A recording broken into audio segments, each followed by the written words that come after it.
மக்கள் பக்கம் நேயர்களுக்கு வணக்கம். என்ன இம்லருக்கு பதிலாக நான் இருக்கேன்னு பார்க்குறீங்களா? ஒரு சின்ன மாற்றத்துக்காக இன்றைக்கு நம்முடன் இணைந்திருப்பவர் தமிழ் மீட்சி பாசறையை சேர்ந்த அண்ணன் கார்த்திகை செல்வன் அவர்கள். அண்ணன் வணக்கம். வணக்கம் தம்பி. உங்களை மக்கள் பக்கத்துக்கு வரவேற்கிறோம். ஒரு முக்கியமான விஷயத்தை பற்றி பேச போகிறோண்ணே. நேற்றைக்கு பிஎஸ்பியின் மாநில தலைவரான ஆம்ஸ்ட்ராங் ஒரு சில குண்டர்களால், சமூக விரோதிகளால் வெட்டி படுகொலை செய்யப்பட்டு இருக்கிறாரு. மிகப்பெரிய அளவிற்கு சர்ச்சையை ஏற்படுத்தி இருக்கு. இதை பற்றி நீங்கள் என்ன நினைக்கிறீங்க? திமுக ஆட்சி பொறுப்பேற்று இந்த 3 ஆண்டுகள்லேயே பார்த்தீங்கன்னா தொடர்ச்சியாக கொலை கொள்ளை இதெல்லாம் நடந்துகிட்டே தான் இருக்குது. மிக கூடுதலாக நடந்துக்கிட்டு இருக்கு. இது முதல் கொலையும் இல்லை. காங்கிரஸ் பிரமுகர் ஒருத்தர் கொஞ்ச நாளைக்கு முன்னாடி, அதிமுக பொறுப்பாளர் ஒருத்தர் அண்மையில் கொல்லப்பட்டார் 3 நாளைக்கு முன்னாடி. இப்போ கடைசியில் ஒரு தேசிய அளவிலான கட்சி பிஎஸ்பி, அந்த கட்சியின் தமிழ் மாநில தலைவர் கொல்லப்பட்டிருக்கிறாரு. வெட்டி கொலை அவர் வீட்டு வாசல்லே. அப்போ இது சட்டம் ஒழுங்கு இங்கே எந்த நிலையில் இருக்குங்கிறத நமக்கு தொடர்ச்சியாக காட்டிட்டு தான் இருக்கு. சட்டம் ஒழுங்கு என் நேரடி கட்டுப்பாட்டில் இருக்கும். யாராக இருந்தாலும் அதை வேற இன்னொரு முறை அழுத்தி வேற சொல்லுவார், யாராக இருந்தாலும் நான் கடுமையான நடவடிக்கை எடுப்பேன் அப்படின்னு. அவங்க கட்சிக்காரங்க தான் தொடங்கி வச்சாங்க சட்டம் ஒழுங்கு சிக்கலை. அவங்க வெளில கூட இல்லை, அதுக்குள்ளே அம்மா உணவகத்தை அடிச்சு உடைச்சாங்க, இந்த வேலையெல்லாம் செஞ்சாங்க. அதுக்கு பிறகு பார்த்திங்கன்னா தொடர்ச்சியாக இது நடந்துக்கிட்டே இருக்குது. இப்போது நான் ஏற்கனவே சில இடங்களில் பேசினது தான். இந்த ஆண்டு 6 மாதத்தில் மட்டும் பார்த்தீங்கன்னா ஜனவரியிலேருந்து இப்போ ஜூனுக்குள்ளே 508 கொலைகள் நடந்திருக்கு தமிழ்நாட்டில். இந்த 6 மாதத்துக்குள்ள 508 கொலைகள். இன்னும் இந்த 3.5 வருஷத்தை எடுத்தால் ஒரு 1000-1500 கொலைகளுக்கு மேலே போகும். ஒரு ஆண்டுக்கெல்லாம் 1000 இருக்குது. அதனால் மிக அதிகமாக இருக்கும். இது கடந்த காலங்களில் இந்த 3 ஆண்டுகள்லேயே பார்த்தீங்கன்னா கடந்த 2.5 ஆண்டை விட இந்த 6 மாதத்தில் மிக கூடுதலாக இருக்கிறதுனால தான் இது ஒரு பெரிய பேசு பொருளாகுது. அதில் தொடர்ச்சியாக அரசியல் தலைவர்களோ அரசியல் சார்ந்து இயங்குறவங்களோ பொறுப்பாளர்களோ கொல்லப்படுறது இன்னும் பேரவலமாக தான். ஆனால் அவங்க கட்சிக்காரங்களை கேட்கும்போது, குறிப்பாக இந்த திராவிட ஆதரவாளர்களை கேட்கும்போது அவங்க என்ன சொல்கிறாங்க அப்படின்னா, அவர் ஒரு கட்ட பஞ்சாயத்துக்காரரு, இந்த கட்ட பஞ்சாயத்தில் ஏற்பட்ட பிரச்சனையினால தான் வெட்டி கொல்லப்பட்டாரே தவிர அரசியல் காரணங்களுக்காக இல்லை அப்படிங்கிறாங்க. இதை எப்படி பார்க்குறீங்க? திமுக காரங்க தான். ஆமாம், திமுக காரங்க, திமுக ஆதரவாளர்கள் அப்படி தான் சொல்லுவாங்க. ஏன்னா இப்போ திமுகவில் யாருமே கட்ட பஞ்சாயத்து செய்யலையா? இல்லை, நிறைய பேர் செய்கிறாங்க. அப்போ திமுகவில் கட்ட பஞ்சாயத்து செய்கிறவங்கலாம் வெட்டி கொண்டுடலாமா? இல்லை, அப்படி எப்படி சரியாகுமா? சரியான பார்வையே இல்லையே. உங்களுக்கு கட்ட பஞ்சாயத்து செய்கிறாங்கன்னா சட்டம் ஒழுங்கு யார் கீழே இருக்குது? ஐயா ஸ்டாலின் அவர்கள் தான் இருக்கு. முத்துவேல் கருணாநிதி ஸ்டாலின் முதல்வர் கீழே தான் இருக்கு. அப்போ உங்க முதல்வருக்கு திறன் இல்லைன்னு நீங்களே சொல்றீங்க. உங்க முதல்வர் கீழே இருக்கிற சட்டம் ஒழுங்கு சரியில்லை, கட்ட பஞ்சாயத்துகள் நடக்குது அப்படிங்கிறத நீங்களே ஒரு ஒப்புதல் வாக்கு மூலமா கொடுக்குறீங்க. அப்போ எதுக்கு இந்த முதல்வர், எதுக்கு இந்த சட்டம் ஒழுங்கு அந்த துறையை கையில் வச்சிருக்கணும்? எனக்கு திறன் இல்லைன்னு பதவி விலகிட்டு போக வேண்டியது முதல்வர். எதுக்கு பதவியில் இன்னும் இருக்கணும்? ஆனால் இன்னொரு ஆளுங்களே சொல்றாங்க அவர் கட்ட பஞ்சாயத்தில் ஈடுபட்டார், அதனால கொல்லப்பட்டார். அப்ப கட்ட பஞ்சாயத்து செய்ய விட்டுட்டு இந்த அரசு என்ன வேடிக்கை பார்த்துட்டு இருக்கு? அந்த கேள்வியும் வருது. இப்ப இது இவங்களுக்கு கொடுக்குற பதில். அவர் உண்மையிலே கட்ட பஞ்சாயத்து தான் செய்தாரா? அவரோட செயல்பாடுகள் எப்படி இருந்திருக்கு? கடந்த காலங்களில் எப்படி இருந்திருக்கு? இப்போ என்னவா இருந்தது? கடந்த தேர்தலில் அவரோட நிலைப்பாடு என்னவா இருந்துச்சு? இது எல்லாத்தையும் நம்ம சேர்த்து பார்க்க வேண்டியிருக்கு. ஏன்னா திமுகவை எதிர்க்கிறவங்களுக்கு இது தொடர்ச்சியாக நடக்குது. இது இப்போ இல்லை, கடந்த காலங்களில் தொடர்ச்சியாக நடந்திருக்கு. அதுக்கு நீங்கள் எல்லாரும் சொல்கிறது தொடக்கம் கருணாநிதியோட கொலைகள் அப்படின்னு எடுத்தால் திமுக ஆட்சினாலே அது ரவுடிகளின் ஆட்சி அப்படின்னு பேர் வாங்கின ஆட்சி தானே. 71 அண்ணாமலை பல்கலைக்கழகத்தில் இருந்த மாணவ தலைவர் உதயகுமரன் கொல்லப்பட்டது தொடங்கி 2003 தா கிருஷ்ணன் கொல்லப்பட்டார். அதுக்கு லீலாவதி 97 பழனி பாபா கொல்லப்பட்டதும் திமுக ஆட்சியில் தான். அதுக்கு பிறகு லீலாவதி அவங்க மதுரையில் அவங்க கொல்லப்பட்டது அப்படின்னு ஒரு தொடர்ந்து அவங்க கட்சியை சேர்ந்த இன்றைக்கு அமைச்சராக இருக்கின்ற KN நேரு அவருடைய தம்பி கொல்லப்பட்டது வேணும்னா இவங்க ஆட்சியில் இல்லாமல் இருக்கலாம். ஆனால் இவங்க ஆட்சிக்கு இத்தனை ஆண்டுகள் ஆகியும் கூட அந்த உண்மையான குற்றவாளிகளை இவங்களால இன்னை வரைக்கும் கண்டுபிடிக்க முடியல. எந்த வழக்குக்குமே ரொம்ப அது ஒரு கொலை வழக்கு நடந்து 10 ஆண்டுகள் ஆகுது, அதெல்லாம் கூட வச்சுக்கோங்க. இப்போ நடந்த வேங்கை வயலுக்கு அது 1.25 ஆண்டு ஆகுது, இன்னும் இவங்க கண்டுபிடிக்கலையே. அப்போ இந்த நிலையில தான் இந்த அரசு இயங்கிட்டு இருக்கு. இவங்க சட்டம் ஒழுங்கெல்லாம் விடுங்க, என்ன நடக்குதுன்னே ஸ்டாலினுக்கு தெரியுமா தெரியலையானே எனக்கு தெரியல. இல்லை, அவர் தான் எல்லாத்தையும் கண்காணிச்சுக்கிட்டே இருக்காரு. யாராலையும் எந்த கொம்பனாலையும் குறை சொல்ல முடியாத ஒரு ஆட்சியை நடத்திக்கிட்டு இருக்காரு. குறை சொல்ல முடியாது, கொலை பண்ண முடியும். அப்படி ஒரு ஆட்சி குறை சொன்னா போட்டு தள்ளிடுறாங்க. நடந்துகிட்டு இருக்கு. இவங்க யாரை தான் விட்டு வச்சாங்க? ஒன்னும் யூடியூப்ல உட்காந்து பேசினவங்க எல்லாம் கூப்பிட்டு உள்ள போட்டு குண்டாஸ் போட்டாங்க, ட்விட்டர்ல மீம்ஸ் போடுறவங்க, கலாச்சாரம் வித்தாங்க, ஏற்கனவே மரக்காணத்துலையும் செங்கல்பட்டுலையும் 10 பேர் 12 பேர் சாகும் போதே இதை வந்து கடுமையான நடவடிக்கை எடுத்திருந்தா இப்போ கள்ளக்குறிச்சி இல்லை ஒரு திருத்தனை இடைமறிக்கிறதுக்கு மன்னிக்கணும், எப்படி நடவடிக்கை எடுப்பாங்க? நீங்கள் சொன்னீங்க தெரியுமா, மரக்காணத்துலையும் செங்கல்பட்டுலையும் கள்ளச்சாராயம் காய்ச்சி விற்று 22 பேருக்கு மேலே இறந்து போயிட்டாங்கன்னு. அந்த கள்ளச்சாராயத்தை காய்ச்சி விற்றதே திமுக காரன் தான்.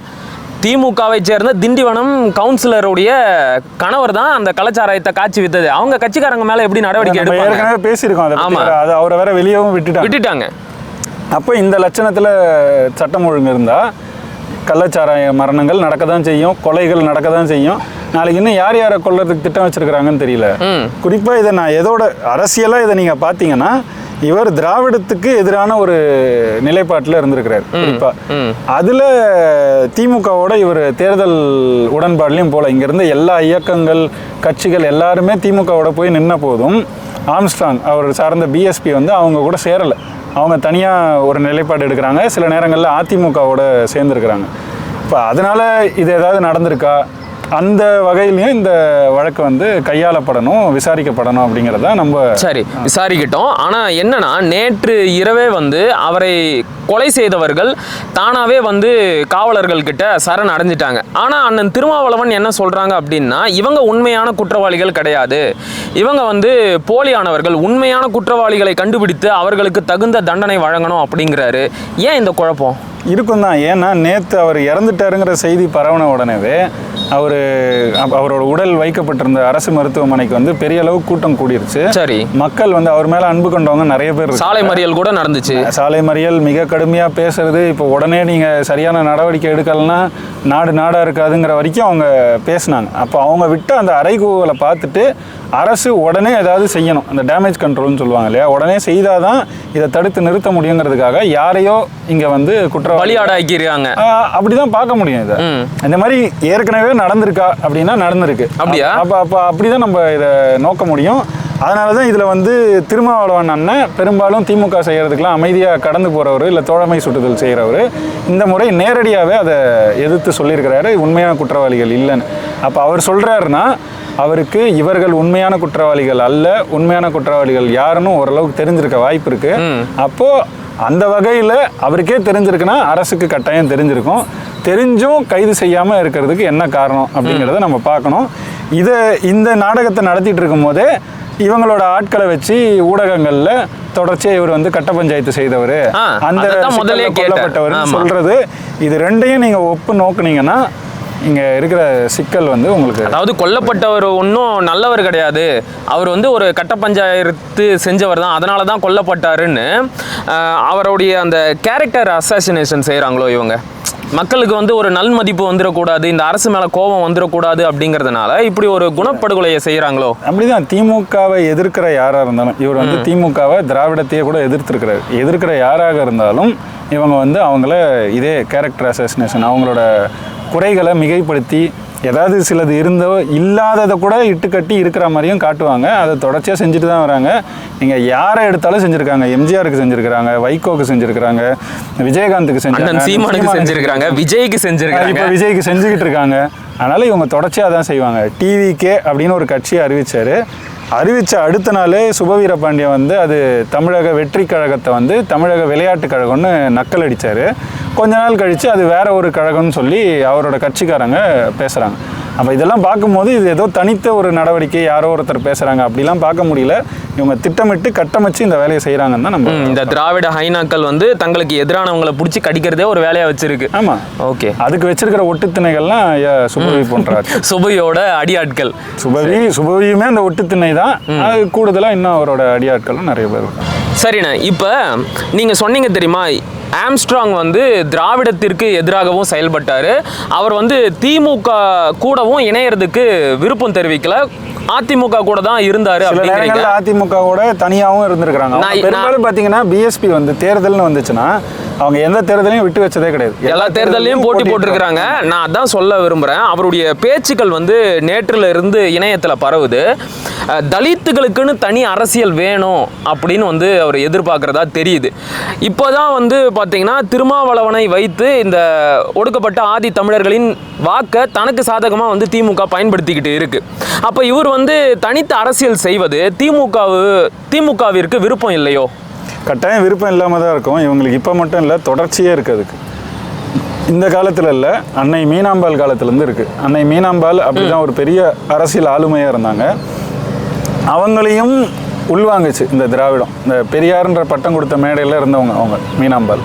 பெரியாருக்கு பெரியார்ன்ற இந்திய எதிர்ப்பு போராட்டத்தில் 38 ஈடுபட்டவங்க. அப்போவே வந்து இந்த புடவையில் மூவேந்தர் கொடியை பொறிச்ச அந்த புடவையெல்லாம் நெய்து கொண்டு வந்ததே அவங்க தான். அதனால் அந்த மாதிரி அவங்க ஒரு பெரிய பெண் தலைவர் ஆளுமையாக தான் அந்த காலத்தில் இருந்தாங்க. அவங்களுமே அதுக்கு பிறகு பெரியார் தொடர்ச்சியாக இந்த பெரியார் மட்டும் இல்லை, அந்த திராவிடம்ன்ற கட்டமைப்பே மொத்தமாக எப்போவுமே தொடக்கத்தில் இருந்தே அவங்க வந்து ஒடுக்கப்பட்டவர்களுக்கு ஆதரவாக இல்லை. அது எதிராக இருந்தாங்கன்னு நேராக சொல்கிறத விட கூட ஆதரவாக கட்டாயமாக இல்லை. ஏன்னா அவங்களுக்கு குரல் எழுப்பினதை விட இவங்க வந்து பிற்படுத்தப்பட்ட அந்த குழுக்களுக்கு தான் குரல் எழுப்பியிருக்காங்க. இன்னும் நம்ம அதில் ஆழமாக பார்க்கும்போது தான் நாயக்கமார் நாமம் சாத்தப்பட்டார்கள்னு இன்னும் யாருக்கு ஆறுதலாக இருக்காங்கன்றது நமக்கு தெரியுது. அப்போது இந்த மாதிரி சூழலில் இருக்கும்போது அன்னை மீனாம்பாலே அப்போது ஒரு முறையாக பதிவு செஞ்சுருக்கிறாங்க. இந்த மாதிரி அப்போ தான் ஒரு முறை இவர் வந்து ஏன் துணி விலையெல்லாம் ஏறுச்சுன்னு கேட்கும்போது பெரியார் ஒரு வரலாற்று சிறப்பு மிக்க ஒரு பதிலை சொன்னார். அதிலெல்லாம் கொஞ்சம் சினமுற்று அவங்க வந்து அன்னை மீனாம்பாள் அவரையே மிரட்டியிருக்காங்க. பெரியார்னு பட்டம் கொடுத்தவங்க அவங்களே அவரையே மிரட்டியிருக்காங்க. அந்த அளவில் ஒரு ஆளுமை. அவங்க என்னவா மிரட்டினாங்க அது விடுங்க, அதுக்கப்புறம் அது கதறிக்கிட்டு சொல்லுங்க, மக்கள் தெரிஞ்சுக்கிட்டான். அது எதையோ எடுத்து அடிப்பேன்னாங்க அவங்க. இதே மாதிரி பேசிக்கிட்டு இருந்தேன்னா எடுத்து அடிப்பேன், அது தொடப்பக்கட்டையோ செருப்போ அது வந்து மாற்றி சொல்கிறேன், இதோட நிறுத்திக்கலாம். அதனால இப்படி இருந்துச்சு. அது அந்த காலகட்டத்து அரசியல்னா. அதுக்கு பிறகு திமுக தொடக்க நிலையிலேருந்து தலைவராக ஒரு பெண் ஆளுமையாக இருந்தவங்க வந்து அன்னை சத்தியவாணி முத்து. அவங்க வந்து அண்ணா இருந்த வரைக்கும், அந்த அண்ணா இருக்கும்போது 9 அமைச்சர்கள் தான். அந்த 9 அமைச்சர்கள்ல ஒரு பெண் இவங்க சத்தியவாணி முத்து. சரி, அவங்கள அன்னைக்காவது முக்கியமான அமைச்சர் பதவி ஏதாவது கொடுத்தாங்க. அதுக்கு பிறகு கருணாநிதி கிட்ட வந்த உடனே அவர் வந்து செய்தி தொடர்பு துறை கொடுத்திருந்தாரு. கூடுதலா அந்த ஆதி திராவிட நலத்துறை கொடுத்திருந்தாருன்னு நினைக்கிறேன். அதுக்கு பிறகு அவங்க அம்பேத்கர் பேர்ல ஒரு சட்டக்கல்லூரி தொடங்கணும் அப்படின்னு அப்போ அவங்களோட முயற்சி தான் அது. சரி, அதுக்கு அவங்க முயற்சி எடுத்தப்போ நீங்க காசு கொடுங்க, பாதி காசு அப்படின்னு கேட்டாரு கருணாநிதி. யாருங்கன்னா உங்க சமுதாயத்துல இருந்து பாதி காசு கொடுக்க சொல்லுங்க அதுக்கு அப்படின்னு. அரசு அப்ப எதுக்கு இருக்கு அதெல்லாம் இப்ப நான் சொல்ற செய்தியெல்லாம் இருக்குல்ல, இதையெல்லாம் இவங்க சார்ந்த அந்த பிஎஸ்பி தான் ஆவணமா அன்னை சத்தியவாணி முத்து வந்து அவங்க வாழ்க்கை வரலாற்றை ஒரு நூலா எழுதியிருக்காங்க. நூல் பேர் எனக்கு சட்ட நினைவுக்கு வரல. அந்த நூலில் பதிவு பண்ணியிருக்கிறாங்க. அதையெல்லாமும் எடுத்து ஒரு ஆவணப்படமாக டாக்குமெண்ட்ரியாக பிஎஸ்பி சார்ந்த ஒரு வலைவலியில் உருவாக்கி போட்டிருக்காங்க. இதெல்லாம் தான் காண்டி ஏற்றிருக்குமோ? ஏகப்பட்ட காண்டு இருக்கும் அவங்களுக்கு. சரி, என்னன்னா இது எல்லாத்தையும் தாண்டி இதுக்கு நான் சொன்ன வந்தது என்னன்னா இதுக்கு ஒரு தொடர்ச்சி இருக்குன்னு. இப்போ அவங்க செய்யும் போதும் அவங்களையும் ஒதுக்கி வச்சு அவங்க கடைசியில் போய் அதிமுகவில் சேர்ந்துட்டாங்க ஒரு கட்டத்தில். அதுக்கு பிறகு அதிமுகலேருந்து வெளியே வந்து தலித்துக்களுக்காக தனியாக ஒரு அமைப்பு வச்சாங்க. அப்புறம் கடைசியில் அவங்க ஓய்வு பெற்று அப்படியே இறந்து போனாங்க. எல்லாருமே பார்த்தோன்னா இந்த திராவிட அரசியலை வளர்த்து விட்டது சென்னையில தான் முதல் வெற்றி. உங்களுக்கு மாநகராட்சி தான் முதல் பிடிக்கிறாங்க. இன்னைக்கு வரைக்கும் திமுக முத பிடிச்சது எதை அப்படின்னா மாநகராட்சியை தான், சென்னை மாநகராட்சி தான். அப்போ சென்னை மாநகராட்சியை பிடிச்சதுக்கு அவங்களுக்கு முதன்மையான உதவியாக இருந்தது இந்த பறையர்களுடைய வாக்கு தான். இதை நேரடியாக நம்ப சொல்லலை, அண்ணாலேருந்து எல்லாருமே அங்கே பதிவு செஞ்சுருக்காங்க. அப்படி இருந்த அந்த மக்களுக்கு அவங்களோட அடையாளமாக கருதுகிற அம்பேத்கர் பேரில் ஒரு சட்டக்கல்லூரி தொடங்குன்னு சொன்னால் தொடங்க முடியாது, இது சிக்கல்னு சொன்னால் சிக்கலை தீர்க்கிறதுக்கு வழி பார்த்தா பரவாயில்ல, நீ பாதி காசு கொடு அப்படின்னு கேட்டால் இது ஒரு முதல்வர் பேசுகிற பேச்சா? அப்போ இதே மாதிரி தான் இவங்க செயல்பட்டு இருக்காங்க. அதோட தொடர்ச்சியாக எனக்கு என்ன ஒரு சந்தேகம் இல்லைண்ணா இதை மட்டும் கேட்டுக்கிறேன். ஒரு என்ன சொல்றது, கியூரியாசிட்டி ஆர்வம்னு வச்சுக்கோங்க. இப்போ சத்தியவாணி முத்து வந்து அம்பேத்கர் பேரில் ஒரு சட்ட பல்கலைக்கழகம் தொடங்கணும் அப்படின்னு கேட்டதுக்கு உங்கள் சமூகத்தில் இருந்து பாதி காசு கொடுங்க அப்படின்னு கேட்டார். சரி, ஓகே, அது ஒரு பக்கம் இருக்கட்டும். இப்போ இவருக்கு பேனா செலவு வைக்கணும், இவர் பேரில் நூலகம் வைக்கணும் அப்படின்னு எல்லாம் சொல்கிறாங்கல்ல, அதுக்கு பாதி காசு ஸ்டாலின் வீட்டில் இருந்து கொடுப்பாங்களா? திமுக அறக்கட்டளை இருந்து கொடுக்கட்டுமே, எதுக்கு கொடுக்குறாங்களான்ற? கொடுக்கலையே. அரசுக்கு வந்து பள்ளி கட்டுறதுக்கு காசு இல்லை. பள்ளியில் முன்னாடி படித்த மாணவர்கள், அதாவது யாரு ஓய்வு பெற்ற ஓய்வூதியம் கொடுக்காம இருக்கிறவங்க எல்லாம் கூப்பிட்டு அவங்களெல்லாம் கூப்பிட்டு நீங்க வந்து இப்போ பணம் கொண்டு வந்து நம்ம ஸ்கூல் ஃபவுண்டேஷன், ஆமா அது நம்ம ஸ்கூல், அதை கொடுத்து இந்த பள்ளியெல்லாம் வந்து சீரமைங்க அப்படின்னு சொல்றாங்க. பள்ளி சீரமைக்க முடியாத நிலையில் இருந்துக்கிட்டு உனக்கு எதுக்கு பேனா சிலைன்னு கேட்டால் அதுக்கு பதிலே வராது. பேனா சிலை வேலை நடக்கும். அந்த பக்கம் அவங்க அப்பாவுக்கு நூலகம் கட்டுவாங்க, நூலகத்தில் தண்ணி வரும். நீ நூலகம் கட்டுறதுக்கு ஒரு 100 கோடியாக செலவு பண்ணுவ. அந்த நூலகத்தில் தண்ணி வந்து அந்த நூலகத்தை நாசம் பண்ணும், இருந்த அரிய பழைய நூல்கள் எல்லாத்தையும் நாசம் பண்ணும். எங்களோட அறிவு சொத்தும் அழியுது, எங்களோட சொத்து பணம் வரி பணமும் அழியுது. சரிண்ணா, நம்ம மறுபடியும் இங்க வந்துரும். அதான் இதுல என்னன்னா அதோட தொடர்ச்சி தான். அதுக்கு பிறகு கூட யாரெல்லாம் இந்த தலித் அரசியலின் ஒரு அடையாளமா இழறாங்களோ அதை வந்து நம்ம தலித்துங்கிறத ஏற்கலை, நம்ம ஆதி தமிழர்னு தான் சொல்கிறோம். அதில் இவங்க அதுலேயே ஒரு அரசியல் செஞ்சு வச்சுருக்காங்க, ஆதி திராவிடர்னு. அது எது எப்படி இருந்தாலும் இவரை பொறுத்த வரைக்கும், நம்ம ஆம்ஸ்ட்ராங்கை பொறுத்த வரைக்கும் அவர் வந்து அந்த தலித் அரசியல் அப்படிங்கிற அந்த இதில் தான் இருந்தார். அதை வந்து அவங்கள ஒருங்கிணைக்கணுன்றதில் இருந்தார். அவர் அவங்கள மட்டும் ஒருங்கிணைக்கணும்னு இல்லை. நீங்கள் நல்லா பார்த்தீங்கன்னா அவரோட செயல்பாடுகளில் அவர் அப்படி இருந்திருந்தாருன்னா அவர் வெறும் தலித் தலைவர். ஆனால் அவர் அப்படி இல்லை. அவர் வந்து நீங்கள் எப்படி உங்களை பிரிச்சிருக்காங்கன்னு பாருங்கள். வட மாவட்டங்களை பொறுத்த வரைக்கும் பெரும்பான்மையாக ஒவ்வொரு தொகுதியும் எடுத்துக்கிட்டிங்கன்னா 35 விழுக்காடு பறையர்கள் இருக்கீங்கன்னா இருக்கோம்னா அவர் சொன்ன இதுலேயே சொல்கிறேன், இருக்கோம்னா 35 விழுக்காடு வன்னியர்கள் இருக்காங்க. உங்கள் 2 பேரையும் சண்டை போட்டுக்க விட்டு உங்ககிட்ட வந்து யார் எதிரின்னு கேட்டால் நீ பறையர்னு சொல்லுவ, அவங்கிட்ட போயிட்டு யார் எதிரின்னு கேட்டால் வன்னியர்னு சொல்லுவான். அப்படி வந்து 2 பேரையும் எதிராக வச்சுக்கிட்டு இங்கே ஒரு அரசியல் நடந்துக்கிட்டு இருக்கு. இதை சரி செய்யணும். இன்னும் ஒரு படி மேலே போய் எப்படி சொல்லியிருக்காருன்னா, ஐயா ராமதாஸை பாருங்க, அவர் கூட்டணி மாறி கூட்டணி வைக்கிறாருன்னு அவர் மேலே குற்றச்சாட்டு இருந்தாலும் ஒரு முறை கூட அவர் கூட்டணி தேடி யார் வாசலுக்கும் போய் நின்னதில்லை. ஆனால் இங்கே இருக்கிற தலித் அரசியல்வாதிகள் அவர் நேரடியாக சொல்கிறது அண்ணன் திருமாவளவன் வந்து அறிவாலயத்துக்கு போய் பேசுகிறாரு, ராயப்பேட்டாவில் அதிமுகவோட அலுவலகத்துக்கு போய் பேசுகிறாரு. ஆனால் ராமதாஸை பார்த்தீங்கன்னா அதிமுக தலைவர்கள் அவரை போய் சந்திப்பாங்க, திமுக தலைவர்கள் அவரை போய் இப்போ வரைக்கும் பிஜேபி தலைவர்கள் அவர் வீட்டுக்கு தான் போய் சந்திச்சாங்க. யாரா இருந்தாலும் தைலாபுரத்தில் வச்சு தான் அந்த பேச்சுவார்த்தை நடக்கும், கூட்டணி உடன்பாடு நடக்கும். அப்போ அந்த மாதிரி ஒரு அரசியல் அவங்க கட்டி எழுப்பியிருக்கும் போது நம்ம ஏன் எழுப்பலை அப்படிங்கிறது அவங்க சமூகம் ஓர்மைப்படுறதுக்கு அவர் சொல்றது. இது மட்டும் இல்லாமல் இதே மாதிரி நம்ம 2 பேரை எதிரியா வைக்கிறது, நம்ம 2 பேரை சேர்ந்துட்டா ஒரு இணக்கமான போக்கு இருந்துட்டா, நம்ம அண்ணன் சீமான் கூட இதை தானே சொல்றாரு, தொடர்ச்சியா தமிழ் தேசிய அரசியல்ல இதை தான் பேசுறோம். நீங்கள் வந்து இது வெறும் வன்னியர் பறையர்னு இல்லை, யாராக இருந்தாலும் தமிழர்களாக மொழியினால் நீங்கள் ஒன்றிணைஞ்சிட்டா இந்த பிளவு சக்திகள் உங்களை வந்து பிளவுபடுத்துறது பண்ணவே முடியாது. ஒன்றா இணைஞ்சிட்டு ஒரு இனமாக நம்ம பெரிய பலத்தை அடைவோம். ஆனால் அதை பலமாக பார்க்காம இங்கே பிதற்றி திரிஞ்சிட்டு கடைசியில் இதை சாதியாக நிற்கும் போது தான் பெரிய சிக்கல்கள் வருது. இப்போ இவரை கொலையே செஞ்சுட்டாங்க கடைசியில். அப்போ கூட பாருங்கள் என்ன நடக்குது. நீங்கள் திராவிட அரசியல் இதை எப்படி மலினப்படுத்துறாங்க. ஒரு உயிர் போயிருக்கு என்ன இருந்தாலும். அவரை நம்பி யாரா வேணும்னாலும் இருக்கு. அவர் ஒரு கட்சியின் தலைவர், அவரை நம்பி நிறைய பேர் இருந்தாங்க, அவர் மேல பாசம் கொண்ட ஏகப்பட்ட பேர், நிறைய பேர் சட்டம் படிக்க வச்சிருக்காரு. இப்ப அதுக்கு கூட நீ ஒரு மதிப்பு கொடுக்காம அவர் கட்ட பஞ்சாயத்து செஞ்சாரு அதனால செத்தாருன்னா நீ ஓன் தலையிலே மண்ணள்ளி போட்டுக்கிற. ஒண்ணு உன் ஆட்சியில் கட்ட பஞ்சாயத்து நடக்கிற ஒரு மாநிலமாக தான் தமிழ்நாடு இருக்குன்றதை நீயே சொல்கிற, ஒத்துக்கிறான். அதான் அது சொல்கிறதோடு இல்லாமல் இவ்வளவு பேர் புண்பட்டு இருக்கும் போது அதில் போயிட்டு சொரிஞ்சு பார்க்குற மாதிரி இருக்குது. இந்த செயல்பாடுகள் ரொம்ப இழிவான செயல்பாடுகள். அப்போ கடைசி வரைக்கும் இந்த ஒடுக்கப்பட்ட ஆதி தமிழர்களை தங்களுக்கு கீழவே வச்சுக்கணுமே தவிர தனித்து அவங்க வந்து ஒரு அரசியல் சக்தியாக எழுந்து வருவதை விரும்பக்கூடாது, அரசியல் அதிகாரம் பெற்றக்கூடாது, இவங்களை சார்ந்து இருக்கணும். அதுதான் இவங்களோட நோக்கம். அந்த நோக்கத்துக்கு நிறைய தலைவர்கள் துணை போகிறது தான் நமக்கு வந்து வருத்தமாக இருக்குது. அந்த நிலை மாறணும்னு வெளிப்படையாக பேசின தலைவர்களில் ஆம்ஸ்ட்ராங் ஒருத்தர். இதில் இப்போ கொல்லப்பட்டிருக்கிறார். இதில் இன்னொரு விஷயம், நீங்கள் பேசும்போது எனக்கு இன்னொரு விஷயம் ஞாபகத்துக்கு வந்துச்சு. இப்போ நீங்கள் சொல்கிறீங்க இல்லையா, வட மாவட்டங்களில் வன்னியர் பறையருங்கிற சண்டையை மூட்டி விட்டு திமுக அதில் குளிர்காயுது, அரசியல் செய்யுது, அதன் மூலமாக வாக்கையும் வாங்கிக்குது அப்படின்னு சொல்கிறீங்க இல்லையா. இன்றைக்கி ஒரு விஷயம் கேள்விப்பட்டேன். தென் மாவட்டங்களில் இதே மாதிரி தான் மறவர்களுக்கும் தேவேந்திர குல வேளாளர்களுக்கும் இடையில சண்டை மூட்டி விடுறதுக்கும் இது மாதிரியான ஒரு வேலைகள் நடக்குதாம்.